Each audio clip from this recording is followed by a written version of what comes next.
बिस्मिल्लाहिर्रहमानिर्रहीम। ईयर की डेवलपमेंट की बात करेंगे।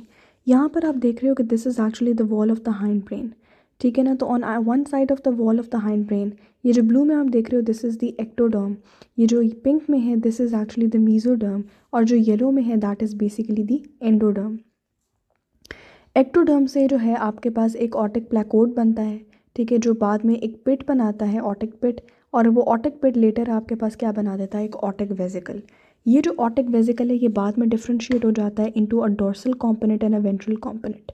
ये जो दूर वाला है this is the dorsal component और सामने वाला this is the ventral component. जो डोर्सल कॉम्पोनेंट है वहाँ पर एक एंडोलिम्फेटिक डक्ट अराइज करती है, और यहाँ पर बाद में हमारे पास जो है यहीं पे हमारे पास सेमी सर्कुलर कैनाल्स बन जाते हैं, ठीक है। तो यहाँ पे हमारे पास the derivatives of the dorsal component include the semi circular canals, the endolymphatic duct and the utricle, जिसको हम यूज से याद कर सकते हैं, the utricle, the semi circular canal and the endolymphatic duct. और जो हमारे पास वेंट्रल कंपोनेंट है वहाँ पे हमारे पास डेवलपमेंट होती है क्या कहते हैं सैक्यूल की, और हमारे पास यहाँ से कॉक्लियर डक्ट डेवलप होती है, यहाँ पे कॉक्लियर डक्ट डेवलप होती है। यानी कि आप ऐसे इमेजिन कर लो कि ऊपर हमारे पास ये 3 semi circular canals, endolymphatic duct, utricle, नीचे हमारे पास सैक्यूल है और हमारे पास कॉक्लियर डक्ट है। ये जो ये दोनों आपस में कैसे कनेक्टेड है, by the means of this ductus reuniens, ठीक है। ये हो गई सारी की सारी स्टोरी,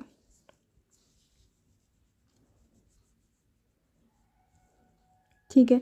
यहाँ तक हमने कर लिया story of the external ear. A middle ear की डेवलपमेंट कैसे होती है कि आपके पास प्राइमोडियल फेरिंग से एक एंडोडर्मल आउटग्रोथ डेवलप होती है, जिसको हम फर्स्ट फेरिंगियल पाउच या फिर ट्यूबोटिम्पैनिक रिसेस कहते हैं।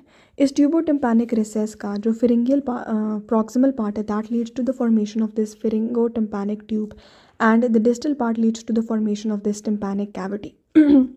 ठीक है, यहाँ पे आपको ये नज़र आ रहा है, ये आपका था ऑटिक वेजिकल, जिसका नीचे वाला पार्ट जो है that is developing into a cochlear duct and upper part is developing into the semi circular canals, ठीक है।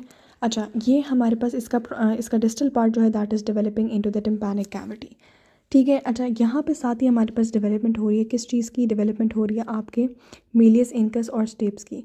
मेलियस और इनकस जो है वो डेवलप करते हैं from the first pharyngeal arch, जबकि आपका स्टेप्स जो है that develops from the second pharyngeal arch, also from the neural crest cells, ठीक है ना, ये डेवलप हो जाता है।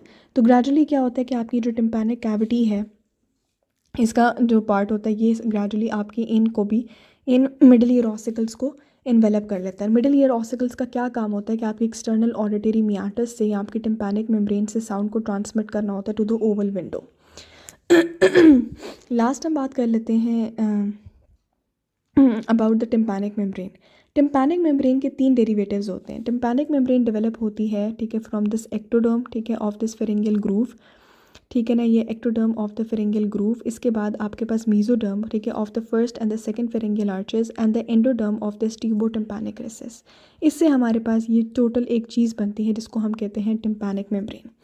अच्छा, उसके बाद हम बात करते हैं about the external auditory meatus. External auditory meatus जो है वो बेसिकली डेवलप करती है from this first pharyngeal groove, ठीक है, और यहाँ पर एक्टोडर्मल प्रोलिफरेशन से एक चीज़ बन जाती है जिसको हम कहते हैं मियाटल प्लग। ये meatal plug 28th week of development तक परसिस्ट करता है। उसके बाद बिफोर बर्थ जो है ये मियाटल प्लग ख़त्म हो जाता है एंड हमारे पास बन जाता है एक एक्सटर्नल ऑडिटरी, एक प्रॉपर एक्सटर्नल ऑडिटरी मियाटस, ठीक है। आखिरी चीज़ जो हमारे पास रह गई है, ठीक है, वो हमारे पास है द डेवलपमेंट ऑफ दिस किसकी डेवलपमेंट ऑफ दिस पिन्ना की डेवलपमेंट, ठीक है, या ऑरिकल की डेवलपमेंट। तो आपके फर्स्ट और सेकंड फेरिंगियल आर्चेस या फेरिंगियल ग्रूव से आपके पास क्या बनते हैं, 6 तरह की मीजेनकाइमल स्वेलिंग्स बनती हैं जिनको हम क्या कहते हैं, ऑरिकुलर हिलॉक्स,